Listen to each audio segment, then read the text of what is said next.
امریکہ کی ایک عورت 32 سال کامے میں رہی لیکن زندہ رہی، مری نہیں. تو اللہ رب العزت نے اصحاب کہف کو 309 سال تک بغیر کھائے اور پیے زندہ رکھا، اور اللہ پاک پھر ان کی کروٹیں بھی بدل رہے ہیں، کیونکہ آدمی جب ایک ہی جگہ پڑا رہتا ہے، جن کے ایکسیڈنٹ ہو جاتے ہیں اور وہ کروٹ نہیں بدل سکتے. پھر ڈاکٹر حضرات ان کے ورثہ کو کہتے ہیں کہ اس کو الٹ پلٹ کرتے رہو. اگر تم نے الٹ پلٹ نہیں کیا تو اس کا جسم گلنا شروع ہو جائے گا. پہلے اس پر داغ پڑیں گے، پھر وہ زخم بن جائیں گے، پھر ان میں پیپ پڑ جائے گی، پھر وہ کینسر ہو جائے گا، اور یہ زخم جو ہے پھر دنیا میں ٹھیک نہیں ہوتے، قبر میں جا کے ٹھیک ہو. ڈاکٹری زبان میں ان زخموں کو کہتے ہیں بیڈ سور، بستر کے زخم. تو اللہ پاک نے اصحاب کہف کو ایسے زخموں سے بھی جو ہے وہ بچائے. حفاظت پر آ جائے تو 100 ننگی تلواروں کے اندر سے اپنے حبیب پاک صلی اللہ علیہ وسلم کو بالکل خیریت سے نکال، اور حضرت ابراہیم علیہ السلام کو دنیا کی سب سے بڑی دہتی ہوئی آگ کے اندر بالکل اطمینان اور آرام کے ساتھ رکھ کر دکھا دے. تو سب کچھ اللہ پاک کے قبضہ قدرت. جتنے بھی انبیاء علیہ الصلوۃ والسلام دنیا میں تشریف لائے، ان کا سب سے پہلا کام اللہ کا تعارف کرانا بندوں سے، کہ لوگ اللہ کو نہیں جانتے، اگر جانتے ہیں تو غلط جانتے ہیں. انبیاء علیہ الصلوۃ والسلام اللہ پاک کا صحیح تعارف کراتے ہیں کہ وہ ایک ایسی پاکیزہ ذات ہے، سارے خزانے اس کے ہاتھ میں، اطمینان کے، سکون کے، عزت کے، روزی کے، ہر چیز کے خزانے اللہ پاک کے پاس. اور اللہ رب العزت کے خزانوں میں کوئی کمی واقع نہیں ہوتی. دن رات اللہ پاک کے خزانوں سے لوگ فائدہ اٹھا رہے ہیں، تو اللہ کے خزانوں میں کوئی کمی نہیں ہوتی. تو جب لوگوں کو یہ پتہ چلتا ہے کہ ایک ایسی مبارک ذات ہے جس کے ہاتھ میں سب کچھ ہے، پھر انبیاء علیہ الصلوۃ والسلام سے وہ پوچھتے ہیں کہ اللہ پاک کے خزانوں سے لینے کا طریقہ کیا ہے.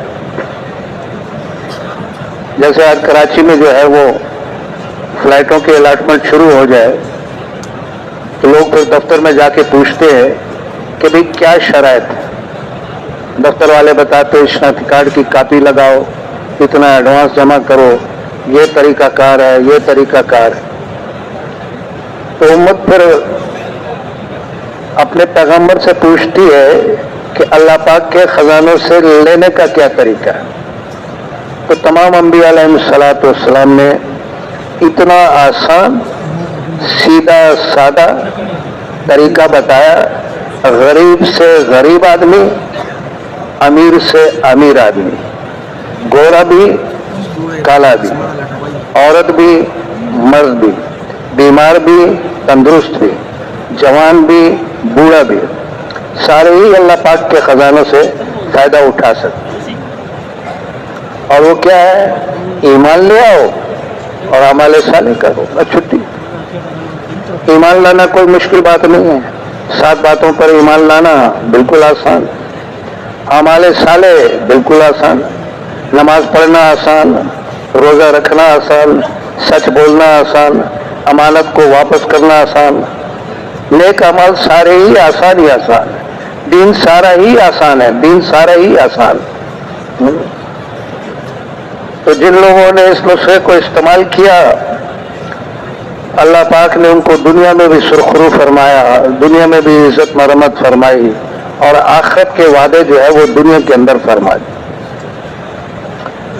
پاک مریم جیسی پاکیزہ عورت نے اس نسخے کو استعمال کیا تو اللہ پاک نے اس کو اتنا اونچا کیا، اتنا اونچا کیا کہ پوری کی پوری ایک سورت مریم کے نام سے قرآن پاک میں نازل فرمایا.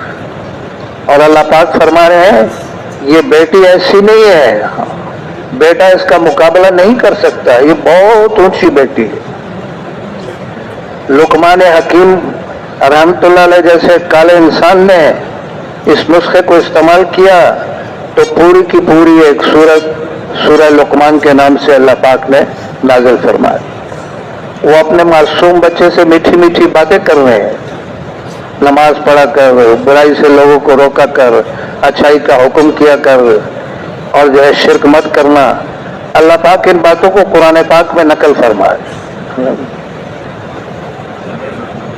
ابو ہریرہ رضی اللہ تعالیٰ عنہ جیسے فاقہ کش نے اس نسخے کو استعمال کیا تو اللہ پاک نے ان کو دربار نبوی میں شیخ الحدیث بنا دیا.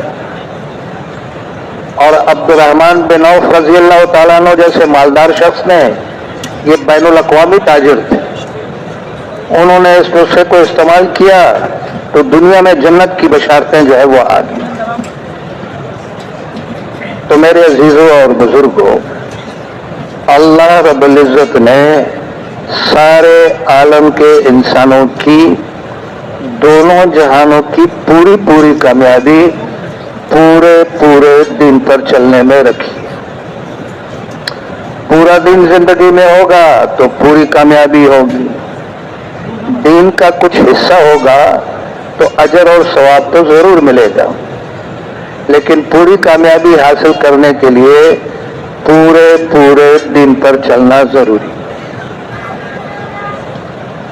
ویسے دین کا کوئی عمل جو ہے وہ اجر سے خالی نہیں ہے. ایک دفعہ سبحان اللہ کہہ دیا تو جنت میں ایک درخت لگ گیا، لیکن پوری کامیابی حاصل کرنے کے لیے پورے دین پر چلنا ضروری. اللہ پاک بھی فرما رہے ہیں پورے کے پورے اسلام میں داخل ہو جاؤ. یہ نہیں کہ نماز تو پڑھیں گے نبی علیہ السلام کے طریقے پہ، لیکن بیٹے کی شادی کریں گے اپنے رسم و رواج کے مطابق. حج اور عمرہ تو کریں گے حضور صلی اللہ علیہ وسلم کے طریقے پر. کاروبار کریں گے مارکیٹ کو دیکھ کر کے مارکیٹ میں ایسے چل رہا ہے، تو ایسا نہیں چلے گا.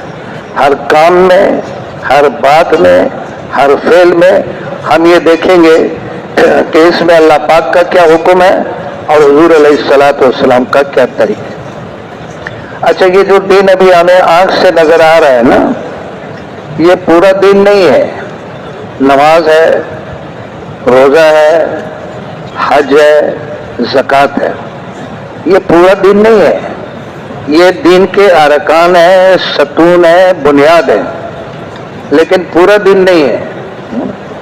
جیسے جب یہ مسجد تعمیر ہو رہی تھی تو پہلے اس کے ستون کھڑے کیے گئے تو لوگ آتے تھے، دیکھتے تھے، کہتے یوسف مسجد بن رہی ہے، ستون کھڑے ہیں. پھر جب چھت پڑ گئی، دروازے کھڑکیاں لگ گئے، پھر کہتے ہیں اب یوسف مسجد مکمل ہو. تو پورا دین کیا ہے؟ وہ مبارک اور پاکیزہ زندگی جو حضور علیہ الصلوۃ والسلام نے خود گزاری، صحابہ کرام کو سکھائی، انہوں نے پھیلائی، اس زندگی کا نام پورا دین. اس میں عبادات بھی ہیں، معاملات بھی ہیں، لین دین بھی ہے، کاروبار بھی ہے، گھر بار بھی ہے، رشتہ داری بھی ہے، محلے داری بھی ہے، غیروں کے ساتھ سلوک بھی ہے، غیر مسلموں کے ساتھ سلوک بھی ہے، یہاں تک کہ جانوروں کے ساتھ بھی سلوک سکھایا گیا ہے.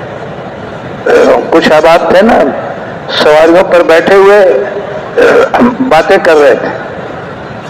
پیارے نبی نے ارشاد فرمایا باتیں کرنی ہے نیچے اتر کر باتیں کرو، اپنی سواریوں کو چبوترا مت بناؤ. اور وہ ایک نیک عورت تھی نا، بلی کو باندھ دیا، خود بھی کھانے کو کچھ نہیں دیا، اس کو بھی کھلا نہیں چھوڑا، وہ مر گئی. اس بلی کی وجہ سے اس نیک عورت کو عذاب دیا جائے گا، بلی کی وجہ سے. اور ایک عورت کا کردار اچھا نہیں تھا. گرمی کے موسم میں جنگل سے گزر رہی تھی، ایک پیاسا کتا کنویں کے پاس پیاس کی وجہ سے تڑپ رہا تھا. اس نے اپنی چادر اتاری، اس کو پھاڑا، موزے میں باندھا، پانی نکالنا شروع کیا،